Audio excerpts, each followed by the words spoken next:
Next recipe is a rich chocolate roulade with a flavour I've loved since I was a boy. Do you remember when peppermint really packed a punch? I remember in school, in the classroom, when someone was sucking on a mint in the class, the teacher used to go mad and say, if you're going to bring in sweets, bring enough for the rest of the class, and rightfully so. I want to make a pudding that's full of the best peppermint flavour possible. This is Summerdown Farm in Hampshire, where resident mint expert Ian Margetts grows an old British peppermint crop called Black Mitcham. I absolutely love this stuff. I've worked with it since we have virtually nothing, and now we've got 100 acres. And you have to cherish this crop. You really have to cherish it to keep it in the fine order that it's in, to look after it. Today, Ian is getting ready to harvest his crop.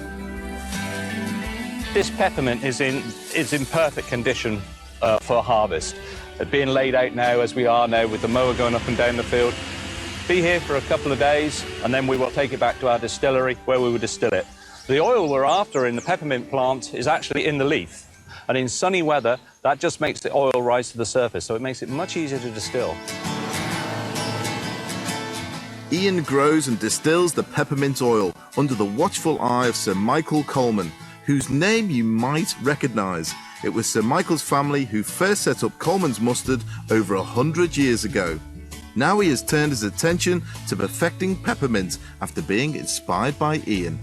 He came back from a trip to America, and in his pocket he had a bag of sweets that had been made with the quality American oil. And I tasted it, and I suddenly said, wow, this has got a characteristic which reminds me of humbugs when I was a boy. And I recognized that that was what peppermint used to be like. And I realized that we were onto a really good thing, and I was determined we were going to share that around and show people what a really good, pure oil of peppermint tasted like. The sweets Ian brought back were made with American peppermint oil, but actually produced using a British peppermint plant called Black Mitcham. This was popular back in the early 1900s and distilled here until the late 1940s. It's this peppermint that Sir Michael has reintroduced to the UK and now grows to produce his own peppermint oil. It's got a very lingering flavour in the mouth, and it gives a lovely cooling sensation. It's the menthol content, and menthol is a really wonderful sensation if it's a quality product. Ian is responsible for distilling Sir Michael's peppermint to get the best possible flavour. What I'm doing here now, I'm just adjusting the steam pressure. I always compare this to bringing vegetables to the boil. So I've switched the steam on. I switch it on slowly so I don't get any kickbacks. And now I've just turned the steam on, and I'll bring it up to a certain pressure just so it gets the tub hot. And then when it's hot, I'll turn it down to simmer. And that's when we're cooking peppermint, and we'll see peppermint coming out of the condenser. For me, this is the thrill, to end up with the peppermint oil in your hand. That's what the culmination of the whole year's work's been. The peppermint oil that is produced is going to be used in sweets and teas, and I cannot wait to use it in my next dish. So Michael, Ian, welcome to my kitchen. Thank you. Is this the real peppermint? We modelled what we grow today on the old-fashioned, traditional, quality, pure mint that used to be grown in this country. This is the real peppermint. This is the real Black Mitcham peppermint. And if you get hold of a leaf there, Paul, and rub it between your fingers and thumb, and you'll feel and smell just how intense that is. Oh, wow, yeah. That is something you can't get anywhere else. It's not like the normal spearmint that everybody knows as garden mint, which is a totally different smell. How do you use that peppermint oil yourself? I mean, I've got my wife trained. She really likes peppermint tea. And that's the big thing we use it for. Now, I'm going to use this peppermint in a roulade.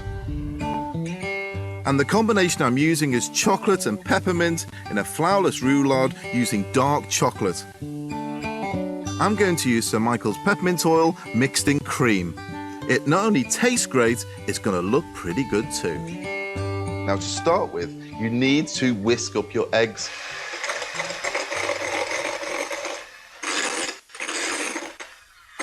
Now, what I'm looking for is to take this to stiff peak. Now, it's pretty much there at the moment. The thing you do to test it is to hold it above your head. Yeah. Right. There you go. Now, that's faith. That's faith right there. Yeah. OK. Now, what I'm going to do here is I've got egg yolks. Lots of sugar goes straight in there. I'm going to add that to the egg yolks.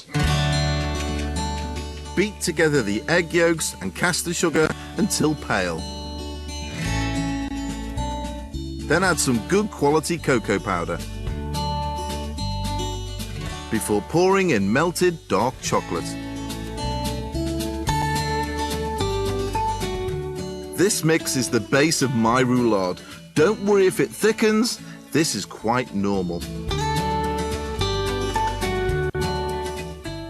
Now, what I'm going to do is add a scoopful of this meringue to this chocolate mixture to slacken it off a little bit. So I'll take some of this, take about a third, drop it in there. Now, what I'm going to do is loosen off this mixture because it's quite dense. You can beat this together at this stage because you're just slackening down the mix. You're introducing this chocolate flavour to the meringue. Get right round the sides. Now, that's perfect now to be added to the rest of the meringue. The problem is, if you were to add all that meringue in there, the air that you've got in there, the lightness that you've got in there, it would just sink all the way down with the chocolate. So now you've slackened that off. You can add a little bit more of the meringue to this. And this is where you're going to carefully fold. So again, go around the outside of the bowl, cut through the middle. So you gently fold this together. It takes a while, but don't try and rush it. You've got lovely light meringue there. My daughter makes a wonderful chocolate mousse. I better get her to watch what you do. Does she use your peppermint oil as well? Yes, of course she does. Next, pour the mixture into a lined tin, making sure you spread it out evenly, tipping the tin up if you need to. So what you've got there is a beautiful base. That's your roulade base. Now that goes into an oven at 160 fan for about 15 to 20 minutes. And you'll see it go slightly crispy on the top and you'll see it pulling away from the sides. Now I'm going to pop that straight in the oven.